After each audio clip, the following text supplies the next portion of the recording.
एक दिन की बात है। मैं अपने कमरे में आराम से बैठा था कि अचानक मेरा नौकर भागा भागा आया और बोला, साहब, कोई पीर साहब आपसे मिलने आए हैं। मैंने सोचा कौन हो सकते हैं, चलो देखते हैं। मैं उठकर मुलाकाती कमरे में गया। वहां बैठे पीर साहब से अभी मैंने बात शुरू ही की थी कि अचानक दरवाजे से एक आदमी हड़बड़ाते हुए अंदर आया।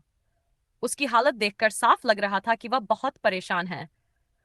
उसने आते ही पीर साहब के पैरों में गिरते हुए कहा, हुजूर मेरी मदद कीजिए, मैं बहुत मुसीबत में हूं।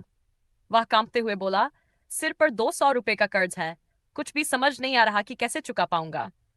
सुना है आपकी दुआओं से सब ठीक हो जाता है, प्लीज मेरे लिए भी दुआ कर दीजिए। इतना कहकर उसने अपनी जेब से 2 रुपये निकाले और पीर साहब के सामने रख दिए। अब जो हुआ वह मेरी आंखों के सामने देखना बड़ा मुश्किल था। पीर साहब ने बिना किसी झिझक के उन 2 रुपयों को उठा लिया और अपनी जेब में डाल लिया। फिर बड़े इत्मीनान से हाथ उठाए और दुआ मांगने लगे। मुझे ये सब देखकर बहुत गुस्सा आया।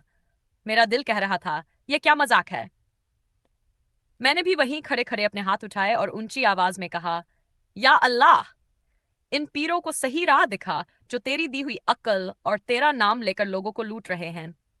मैंने और भी जोर से कहा, खुदा, इन मासूम लोगों को समझा कि मेहनत और सच्चाई के बजाय इन ढोंगी पीरों के पीछे मत भागें। पीर साहब को मेरी बात सुनकर गुस्सा आया। उन्होंने आंखें तरेर कर कहा, तुम अपनी हद में रहो। मैंने भी ठान लिया था। मैंने कहा, जब तक आप इन 2 रुपये को इस बेचारे को वापस नहीं देंगे मैं अपनी दुआ बंद नहीं करूंगा। यह सुनकर कमरे में अजीब सा सन्नाटा छा गया। आखिरकार मजबूर होकर उन्होंने जेब से वो 2 रुपये निकाले और उस आदमी को लौटा दिए। मैंने उस परेशान आदमी को प्यार से समझाया, देखो भाई, तुम्हारे सिर पर 200 रुपये का कर्ज है, लेकिन अगर ऐसे लोगों के पास आते रहे तो यह बढ़कर और हो जाएगा। मेहनत करो और अपनी किस्मत खुद बनाओ। उसके बाद मैंने उसकी मदद की, उसे एक काम दिलाया।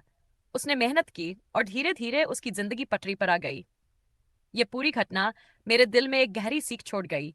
किसी चमत्कार की उम्मीद करने के बजाय मेहनत और ईमानदारी से अपने हालात बदलने की कोशिश करनी चाहिए। यही सच्चा रास्ता है।